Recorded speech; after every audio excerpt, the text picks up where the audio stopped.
जय हिंद, वंदे मातरम।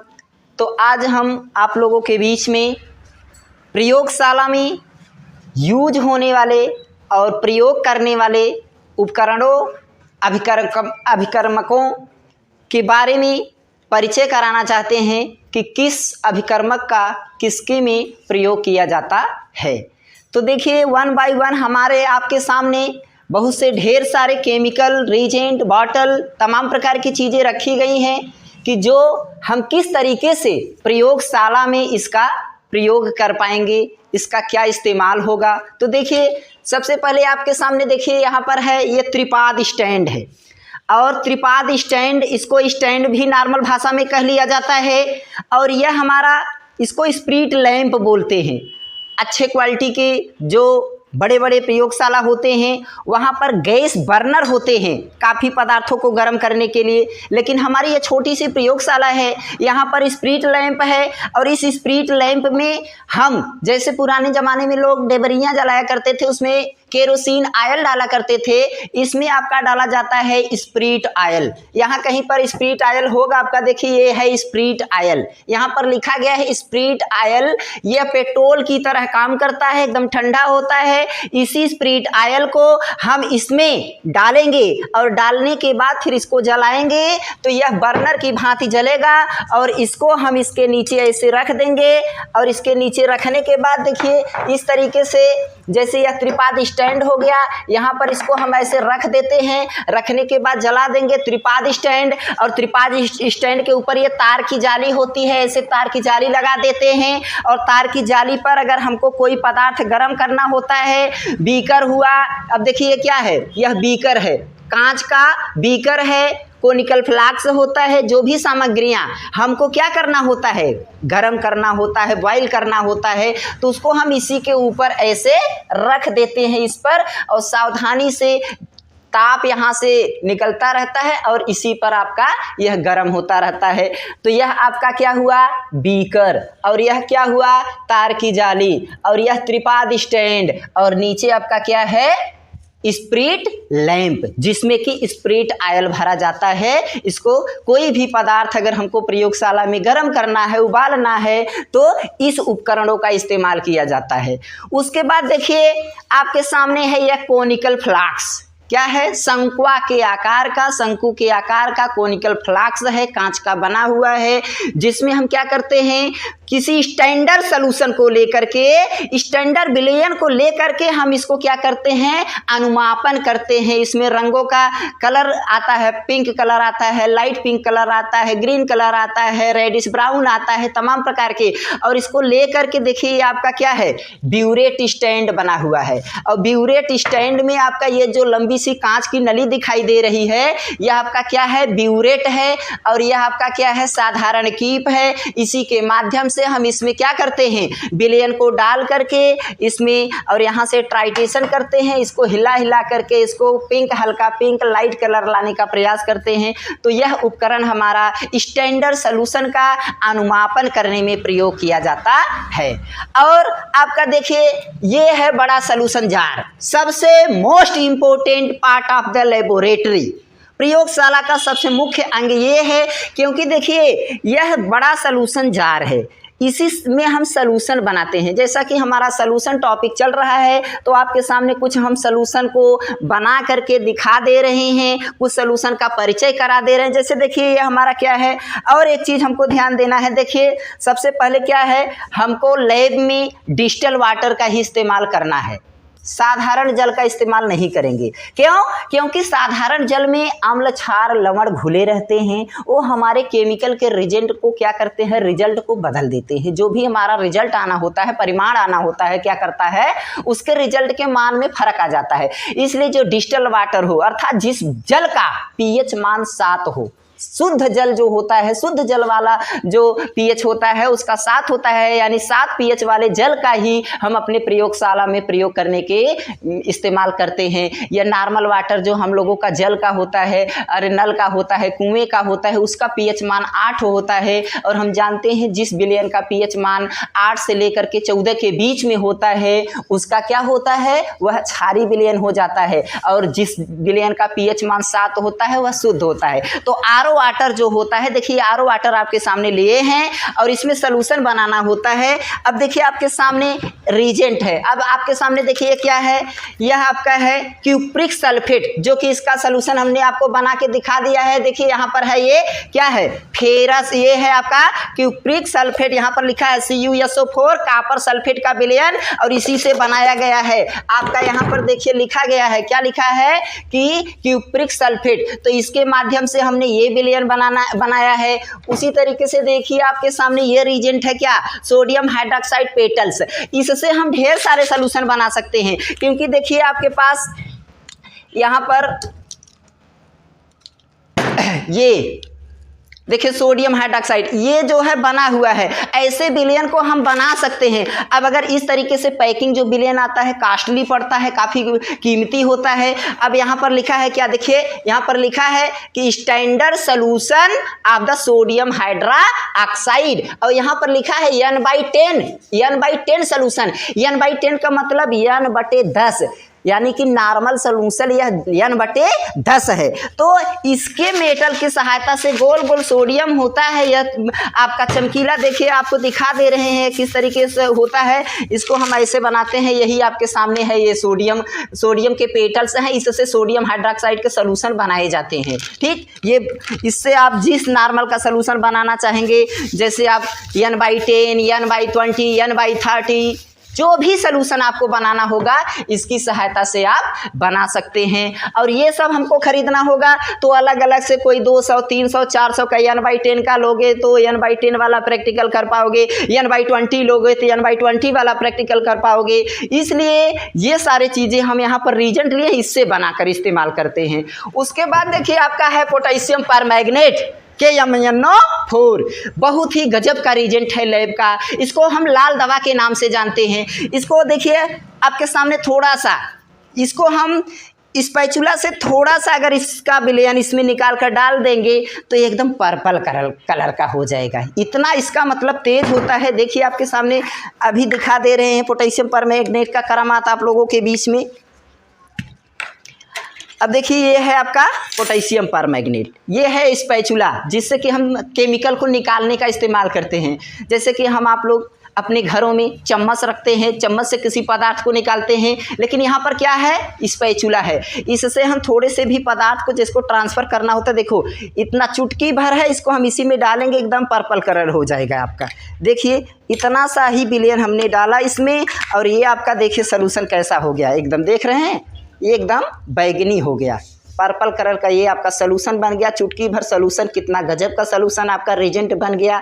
तो ये आपके सामने क्या है, ये आपके सामने पोटेशियम परमैंगनेट, जिसको हम क्या बोलते हैं, लाल दवा का सलूशन बोलते हैं। इसको हमने इसे डिजॉल्व कर दिया और चुटकी भर सलूशन लिया, ये आपके सामने पोटेशियम परमैंगनेट का सलूशन बन करके तैयार हो गया। तो इसी तरीके से देखिए सारे सलूशन तो हम अभी आपको बना नहीं पाएंगे, एक एक प्रैक्टिकल कराएंगे तो बताएंगे। हम आज परिचय कराना चाहते हैं, तो देखिए परिचय में आपने यह देखा पोटेशियम परमैंगनेट का सलूशन आपके सामने बन के तैयार हो गया।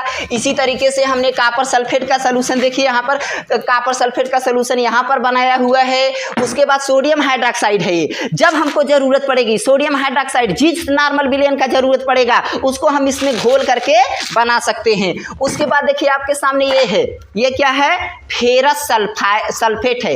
यह फेरस सल्फेट बहुत ही हार्श पदार्थ होता है, इससे हम गैस का निर्माण करते हैं। देखिए आपके सामने क्या है, कीप ऑपरेटर है। इससे जो भी आपको लैब में जो भी गैसें बनाना होता है हम उसमें गैस इसी से बनाते हैं। अब इसमें क्या है, देखिए ये है, यहाँ से हम खोलेंगे और इसमें लोहे का टुकड़ा है, लोहे आयरन सल्फाइड है। आयरन सल्फाइड का देखिए सूत्र क्या है आपके सामने, सूत्र है आपके सामने आयरन सल्फाइड का FeS। ठीक, उसके बाद अगर FeS है, अब इसी में हम क्या करेंगे, H2SO4 से क्रिया करा देंगे। जैसे इसी में क्या करेंगे, इसको खोल करके हम इसमें डाल देंगे, यहाँ से खोल करके, और यहाँ से क्या करेंगे, इसमें हम इसका फेरस सल्फेट का टुकड़ा होता है, यहाँ पर खोल करके इसमें डाल लेंगे। डालने के बाद फिर इसको क्या करेंगे, अच्छे तरीके से यहाँ से सावधानी पूर्वक बंद कर देंगे। और बंद करने के बाद यहाँ से हम क्या करेंगे, यहाँ से हम क्या करेंगे, सांद्र डाइल्यूट H2SO4 मतलब तनु सल्फ्यूरिक अम्ल के विलयन को यहाँ से धीरे धीरे डालेंगे। जब यहाँ से धीरे धीरे डालेंगे तो आफ्टर 20 मिनट, लगभग 20 मिनट 25 मिनट में यह आयरन सल्फाइड और ये सांद्र सल्फ्यूरिक अम्ल जब आपस में क्रिया करेगा तो देखिए आपका यह बन जाएगा, क्या बनेगा, यह फेरस सल्फेट बनेगा। इस तरीके से आपका यहाँ बन जाएगा क्या, फेरस सल्फेट का काला सलूशन बन करके तैयार हो जाएगा। और हाइड्रोजन सल्फाइड क्या है, अब H2S, यह H2S जो है इसी में से हाइड्रोजन गैस निकलती है, जो हमारे प्रयोगशाला में, बड़े बड़े प्रयोगशालाओं में अच्छे इसी से हाइड्रोजन गैस इसमें जब बन जाएगी बहुत विचित्र तरीके की गंध देती है। और यहाँ से हम इसको ऑन ऑफ करके, यहाँ से ऑन ऑफ करके यहाँ से हाइड्रोजन गैसों को किसी बीकर में, देखिए बीकर में कोई सलूशन ले करके इसमें ऐसे पास आउट करा देंगे तो कोई पिंक कलर बनेगा, कोई रेड कलर बनेगा, कोई ब्राउन कलर बनेगा, कोई ब्लू कलर बनेगा। इसी तरीके से अलग अलग रंग हम निकाल करके इस ऑपरेटर का इस्तेमाल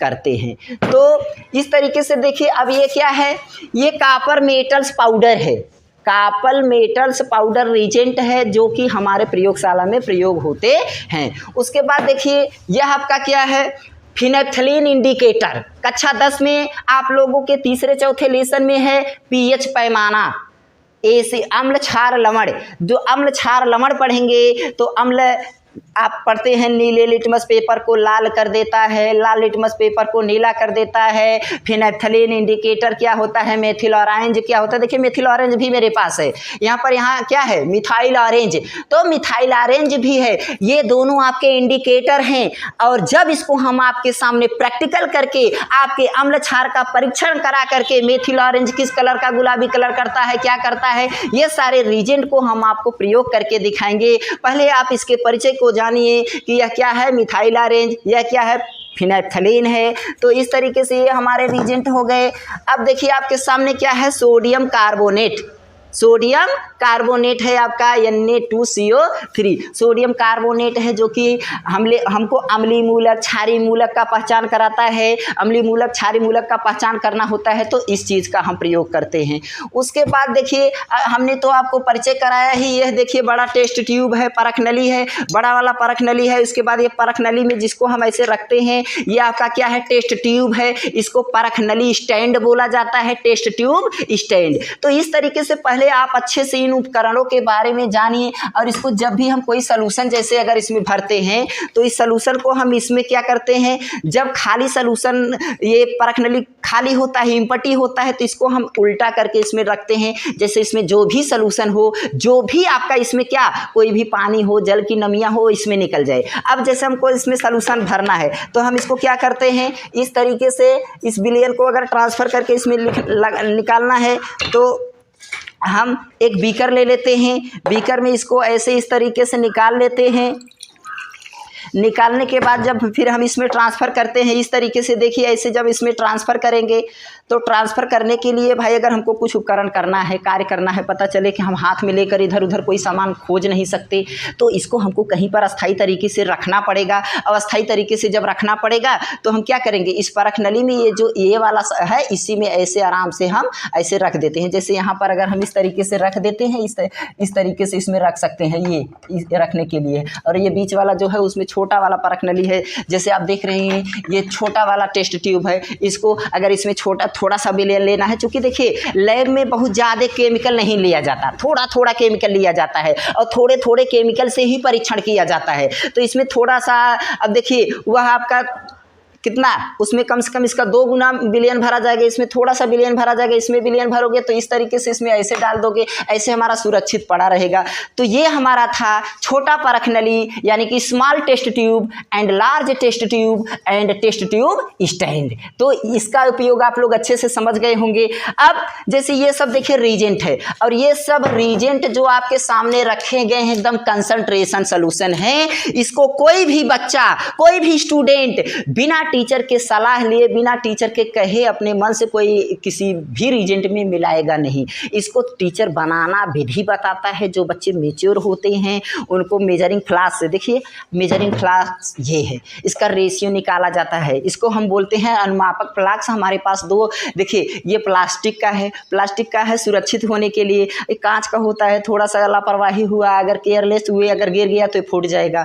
अब ये 200, 300, 400 का कांच का मेजरिंग फ्लास्क, अगर आपने देखा होगा ऐसे मेजरिंग फ्लास्क आपके पेट्रोल पंप पे रखे रहते हैं। वहाँ पर पेट्रोल जब नापना होता है, जैसे गाड़ी वगैरह से कभी काल पैसा ना होने की वजह से निकाल लिया जाता है, तो इसी से वो लोग माप करके तब अपना पेट्रोल रखते हैं। और हर एक पेट्रोल टंकी पर आप लोग देखेंगे तो मेजरिंग फ्लास्क होता है, ये एकदम एक्यूरेसी मापता है, तो इसलिए लैब में इसका प्रयोग किया जाता है। लेकिन आजकल सुरक्षित करने के लिए हम लोग क्या इस्तेमाल करते हैं, ये प्लास्टिक का करते हैं। प्लास्टिक का अगर क्या हुआ, गिर भी गया नीचे तो फूटेगा नहीं, अगर ये गिर गया तो एक बार में गिरा तो फूट जाएगा, काफ़ी नुकसान भी हो जाएगा। तो इसलिए हम लोग कांच के स्थान पे ज़्यादातर किसका इस्तेमाल करते हैं, प्लास्टिक का। ये अनुमापक फ्लास्क, मेजरिंग सिलेंडर इसको बोल लेते हैं, इसको हम यूज करते हैं। तो इस तरीके से ये हमारे उपकरण हुए।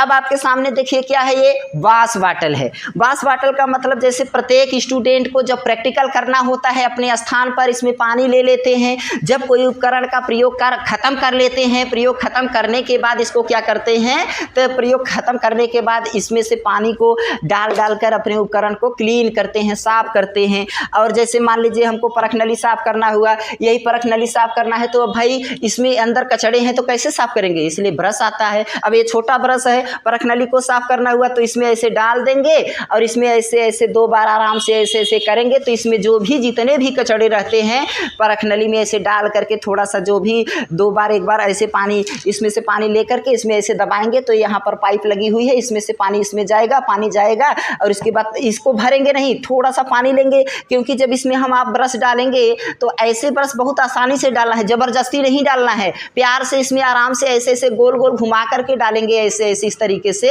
तो इसमें चला जाएगा। उसके बाद आराम से ऐसे राउंडिंग करते हुए ऐसे 2 बार 3 बार कर देंगे तो ये हमारा क्लियर हो जाएगा। इस तरीके से हम इसको परख नली हुआ, जो भी उपकरण हुआ, उसको हम क्या करते हैं, क्लीन कर लेते हैं, साफ कर लेते हैं। अब हमारे पास देखिए एक बड़ा परख नली है, अरे ब्रश है, इसको कि कहाँ पर इस्तेमाल किया जाता है, जैसे आपके सामने देखिए ये है, हमारे सामने आपके क्या है, ये बड़े वाले ये है ब्यूरेट। अब इसका टाइटेशन जब हम करते हैं, अगर इसको साफ करना हुआ, अब इसको साफ करना हुआ तो कौन सा लेंगे, अब देखो भाई प्रयोग में वही छोटा वाला है, लेकिन कितना अच्छे से हमारे बच्चे इसको बनाए हैं, जो प्रैक्टिकल करते हैं भाई, आओ करके सीखें, आओ करके देखें, तो करके बच्चे बना दिए हैं दिमाग लगा के। जब लैब में आएंगे तभी तो कुछ सीखेंगे, तो लैब में आएंगे, देखिए एक पतला सा तार था, ये अलग से आता नहीं कि आप जाओगे खरीद लोगे, एक पतला सा देखिए जो आलू वगैरह भूजने वाला सरागा होता है, उसी में इसको क्या किए हैं, सेट करके एकदम बारीक ढंग से बांध दिए हैं। इसके बाद जैसे इसमें क्या करेंगे, सेम उसी तरीके से इसमें ऐसे डाल करके धीरे धीरे क्या करेंगे, इसको हम देखिए आराम से ऐसे डालेंगे, और ये लंबा है तो पूरा अंदर तक जाएगा, इस तरीके से ऐसे चला गया। और ये देखिए एकदम आराम से इसको हम क्या करेंगे, ऐसे निकाल करके बढ़िया से इसको वॉश कर लेंगे। इसमें जो भी क्या रहेगा, अपद्रव्य रहेगा, 2 बार 3 बार ऐसे कर देंगे, क्लीन हो जाएगा। तो इस तरीके से इस बड़े वाले ब्रश से हम लोगों ने क्या सीखा, ब्रश को और अपने ब्यूरेट को साफ करना सीखा। तो इस तरीके से देखिए अब हमारे पास ये रीजेंट हैं, रीजेंट को अब देखिए HNO3 है, यह क्या है, HNO3 नाइट्रिक एसिड है। इसके सलूशन से ये 3-4 reagent, nitric acid, sulphuric acid, hydrochloric acid, ये 3-4 एसिड ऐसे महत्वपूर्ण एसिड हैं जिसकी सहायता से हम क्या करते हैं, जिसकी सहायता से हम एसिड का निर्माण करते हैं, डाइल्यूट सलूशन, कंसंट्रेशन सलूशन, और तैयार करके हम तब लैब में प्रयोग करते हैं। डायरेक्ट इस सलूशन का यूज नहीं किया जाता क्योंकि यह बहुत हार्श होता है, तो इसको नॉर्मल सलूशन बनाया जाता है। देखिए जैसे इसी तरीके से आपके सामने यहाँ पर क्या है, HCl है। अभी एक प्रैक्टिकल हम आपको देखिए यहाँ पर हल्का सा दिखा भी देंगे, HCl से और एल्यूमिनियम से रिएक्शन करा के दिखाएंगे, अभी बना के हल्का सा आपको बताते हैं इसके माध्यम से। तो देखिए अब हमारे पास एक ऑर्गेनिक रिएजेंट है, बहुत ही गजब का रिएजेंट। देखिए इसमें आपको दिखाई नहीं देगा, ये फिनाल है, गर्मी में थोड़ा बहुत पिघलता है लेकिन ठंडी में एकदम जमा रहता है। तो देखिए ये फिनाल बहुत ही बेहतरीन रिएजेंट है, C6H5 OH। यह फिनाल है। फिनाल एक चमकीला पदार्थ होता है। ये देखिए इस अभी खुला हुआ नहीं है, एकदम सील पैक है। जब हमको प्रैक्टिकल करना होगा तब आप लोगों के बीच में इसके माध्यम से पहले इसकी विधियां बताएंगे कि इसमें क्या मिलाएंगे। तो फिनाल से क्लोरोबेंजीन कैसे बनेगी, फिनाल से डाइबेंजोनियम क्लोराइड कैसे बनेगा, तमाम प्रकार के कंपाउंड हम इन सभी पदार्थों की हेल्प से रासायनिक अभिक्रियाएं करा करके आपके सामने रिएक्शन को समझाएंगे और बताएंगे। तो अब देखिए हमारे पास एथिल अल्कोहल है, ये प्योर एथिल अल्कोहल है। ये मत समझ लेना एथिल अल्कोहल जो ड्रिंकिंग किया जाता है वो वाला नहीं है। ये प्रयोगशाला में यूज करने वाला एथिल अल्कोहल जिसको एथेनॉल बोला जाता है वह एथेनॉल है। आपके पास एथेनॉल यहाँ पे है और इसी का एक पड़ोसी है मेथेनॉल होगा। देखिए यहाँ पर है आपका क्या, या CH3OH मेथिल अल्कोहल है। लेबोरेटरी रीजेंट यहाँ पर लिखा हुआ है, क्या लिखा है, laboratory reagent methyl alcohol CH3OH। तो हमारे पास जितने भी सामग्री हैं इसमें कम से कम हम लोग हजारों रीजेंट, हजारों रिएक्शन करा करके आपको आपके सामने पेश करेंगे। अब उसके बाद देखिए ये सॉल्यूशन जार है और इसमें आप कोई ज़्यादा अंतर नहीं पाएंगे। ये सॉल्यूशन जार लैब में बना करके केमिकल को रखने के लिए होता है और ये सॉल्यूशन जार फॉर स्टूडेंट होता है। स्टूडेंट सॉल्यूशन जार इसको बोलते हैं कि इसको सॉल्यूशन जार जो ये होता है इसको बच्चे अपनी प्रयोगशाला में अपने आप प्रयोग करते हैं अपने लिए। कोई सॉल्यूशन जैसे अब यहाँ से बार बार आएंगे नहीं, अब जैसे ढेर सारे बच्चे हो गए तो 4-4, 5-5 ग्रुप को बना करके इसमें हर एक सॉल्यूशन निकाल करके रख दिया जाता है। वहाँ पर नाम लिख दिया जाता है H2SO4 HCl, जैसे यहाँ पर देखिए एक लिखा गया है ना, ऐसे बच्चों से लिखवा लिया जाता है कि भाई इस पर क्या केमिकल बना के रखे हैं, पहचान में आ जाए। H2SO4 यहाँ पर लिख दिए, इसमें बना के रख दिए। तो डाइल्यूट अगर कंसंट्रेशन रहेगा तो यहाँ पर कां के H2SO4 लिखेंगे, डाइल्यूट रहेगा तो यहाँ पर क्या लिखेंगे, DIL लिखेंगे। ये सारी चीज़ें हम आप लोगों को थियोरी में पढ़ाने के बाद विधि, क्रियाकलाप, उद्देश्य सारी चीजें करके तब लैब में लेकर के आते हैं। तो इस तरीके से देखिए हमारे इतने सारे रीजेंट हैं और इन सभी रीजेंटों से बहुत से अच्छे रीजेंट हम तैयार भी करते हैं।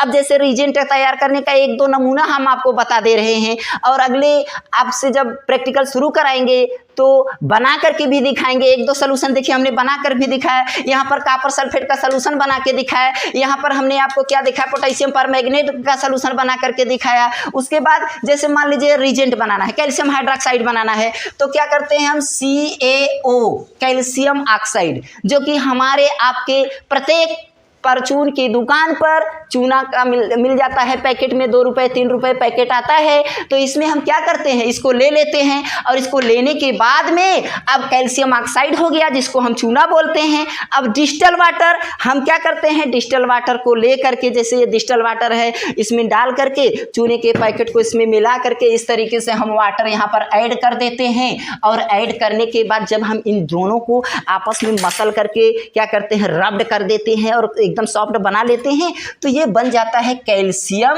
क्या बन जाता है, कैल्शियम हाइड्रोक्साइड बन जाता है।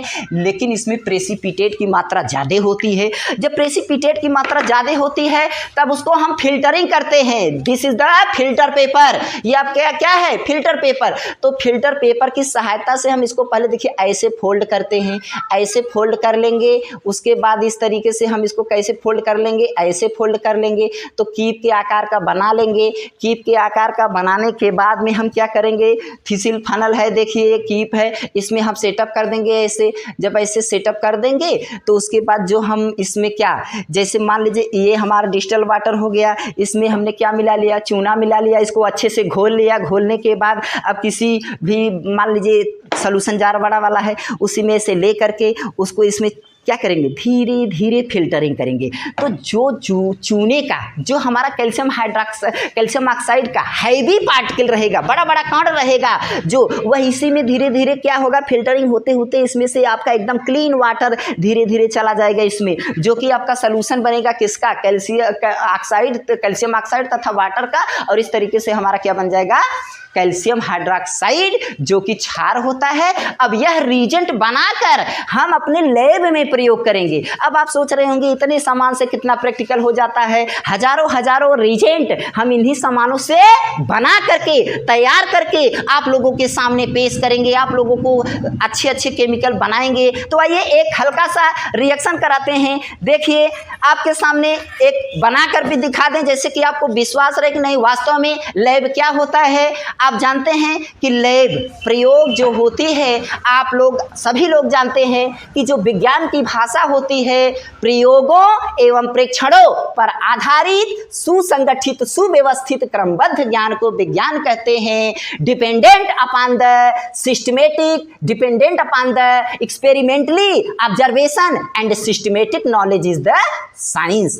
तो प्रैक्टिकल करके जब सीखोगे तो साइंस का जो ज्ञान होता है वह अस्थायी होगा, वो परमानेंट होगा। तो आइए देखते हैं एक। अब देखिए आपके सामने क्या है, यह है HCl। HCl का सलूशन बनाया हुआ सलूशन है, यहाँ पर HCl है। अब इसमें हम एल्यूमिनियम मिलाएंगे तो क्या बनेगा, देखिए। तो 2 भाग में हम एल्यूमिनियम ले लेते हैं, 6 भाग में हम HCl हाइड्रोक्लोरिक एसिड लेते हैं। और जब यह रिएक्शन करेगा तो देखिए अब इसका अनुपात हम अपने अकॉर्डिंग लेंगे, चूँकि हम आप लोगों को अभी पढ़ा चुके हैं कि what is the balance equation and unbalance equation, यानी कि संतुलित रासायनिक समीकरण क्या होती है और असंतुलित रासायनिक समीकरण क्या होती है। तो पहले रिएक्शन जब आप करोगे तो यहाँ पर क्या बनेगा भाई, एल्यूमिनियम है, क्लोराइड है, तो एल्यूमिनियम क्लोराइड बनेगा। तो इस तरीके से पहले एल्यूमिनियम क्लोराइड आप क्या करेंगे, एल्यूमिनियम क्लोराइड इस तरीके से लिखेंगे। लेकिन अब इसके अणु परमाणु को बैलेंस करेंगे। देखिए एल्यूमिनियम क्लोराइड AlCl3 होगा, ऐसे होगा। यहाँ पर 2 भाग में, चूंकि 2 भाग एल्यूमिनियम है 2 भाग ले लिए, और यहाँ पर 6 ठो क्लोरीन है तो इसका 3 यहाँ लिख दिए तो 2 तिहाई 6, इस तरीके से 3 क्लोरीन हो जाएगा। और इसमें से हाइड्रोजन गैस 6 ठो हाइड्रोजन है तो 3 भाग में यहाँ पर ऐसे 3 भाग में हाइड्रोजन गैस निकलेगी। और कैसे गैस निकलेगी, कैसे समझोगे, आपने तो थियरी में पढ़ लिया कि हमने भाई क्या पढ़ा, थियरी में पढ़ लिया हाइड्रोजन गैस क्या होंगे, ठीक। तो अब इसको थोड़ा सा अगर करके देख लिया जाए, अच्छे से जानकारी हो जाए, तो आइए हम हाइड्रोजन गैस बनाने का प्रयास करते हैं। आपके सामने हाइड्रोजन गैस कैसे प्रूव करेंगे कि हमारा हाइड्रोजन गैस बनके तैयार हो गया। तो देखिए एक छोटा सा आपको इंटरेस्टिंग रुचिकर आपके सामने देखिए क्या है, HCl, ठीक। तो और देखिए जब कोई भी एसिड हम वाटर में मिलाते हैं तो कभी भी एसिड में वाटर नहीं मिलाते, जब भी मिलाते हैं तो वाटर में क्या मिलाते हैं, एसिड। तो आपके सामने हमारे एक बीकर है, इसमें हम डिस्टिल वाटर लेते हैं। आपके सामने हमारा क्या है, डिस्टिल वाटर, ऐसे हम डाल लेते हैं डिस्टिल वाटर, ये डिस्टिल वाटर हो गया। अब हम इसमें क्या डालते हैं, देखिए HCl मिलाएंगे। अब HCl मिलाएंगे तो यह आपका डाइल्यूट क्या बन जाएगा, HCl का सॉल्यूशन बन जाएगा। डायरेक्ट इसका यूज थोड़ी ना करेंगे, क्यों, क्योंकि भाई ये केमिकल को हम हल्के में बना करके प्रयोग करेंगे, रीजेंट में थोड़े मटेरियल लिए जाते हैं। तो आइए देखते हैं, इसको बनाते हैं। अब देखिए ये सावधान, ये एकदम प्योर है। देखिए इसमें से फ्यूम निकल रहा है, शायद आपको दिखाई दे रहा होगा, इसमें से धुआं निकल रहा है, जबकि गर्मी का महीना है तब पर भी, ठंडी में और पता चलता है फ्यूम निकलने का। तो आइए अब देखिए इसमें हम मिलाते हैं, और इसमें बहुत ही सावधानी पूर्वक, क्योंकि ये विस्फोट भी कर सकता है, इसलिए इसको बहुत ही आराम से थोड़ा थोड़ा। और देखिए जैसे ये होता है केमिकल करने के लिए हम यहाँ पर ग्लव्स वगैरह का इस्तेमाल भी करके बनाते हैं, ग्लव्स लगा लेते हैं, मास्क लगा लेते हैं, चश्मा लगा लेते हैं सुरक्षा के लिए। तो हालांकि हम कई बार प्रैक्टिकल किए हैं, हमको कॉन्फिडेंस है, हम इसको सावधानी पूर्वक किए हैं। लेकिन जब कोई खतरेली गैस बनानी होती है, डेंजरस हार्मफुल गैसें बनानी होती हैं, तो हम इन चीज़ों का इस्तेमाल करते हैं। तो आपके सामने देखिए इसको मिलाएंगे हम यहाँ पर। इसमें देखिए शायद थोड़ा सा पोटेशियम परमैंगनेट आ गया है, और इसलिए इसमें हम नहीं मिलाएंगे, दूसरा रिएक्शन कर सकता है। उसमें थोड़ा सा ये पोटेशियम परमैंगनेट डाल रहे थे ना तो गिर गया था, और इसलिए इसमें आ गया था। इसलिए भाई 2 केमिकल एक में हो जाए और पता न हो कि उसमें डालने से क्या होगा, तो उसको सावधानी पूर्वक फिर से हटा करके रिमूव करके दूसरा ले लेना चाहिए। अब इसमें हम एसिड मिलाएंगे, आपका पानी ज़्यादा हो गया है। अब ये देखिए मिलाते हैं आपके सामने दिखाई दे रहा होगा। ये आपको हटा देते हैं।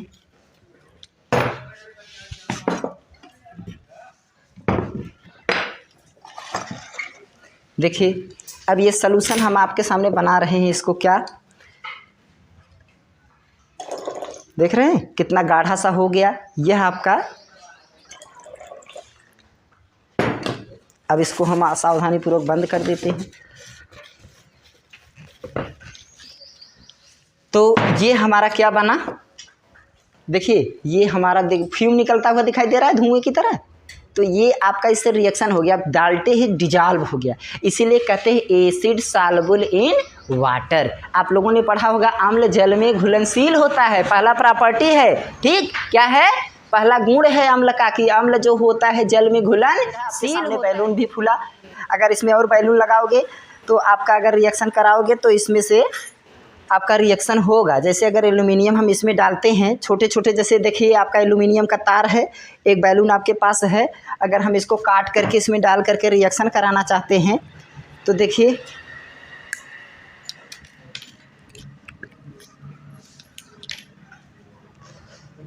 इस तरीके से हम प्रैक्टिकल करते हैं सावधानी पूर्वक। और सावधानी पूर्वक देखिए एल्यूमिनियम का तार इसमें डाल दे रहे हैं तो ये रिएक्शन करेगा आपके सामने, देख रहे हैं। लेकिन ये इतना हीट हो गया है कि हम इसमें बैलून नहीं लगा पाएंगे। अगर बैलून लगाएंगे तो बैलून क्या है, ये फूट जाएगा। देखिए लगा रहे हैं, देख रहे हैं बैलून फूल रहा है। देखिए हाइड्रोजन गैस का करामात देखिए, ये है आपके सामने हाइड्रोजन गैस का करामात। कितना बढ़िया से हाइड्रोजन गैस अगर बन नहीं रहा होता तो ये फूलता आपका बैलून।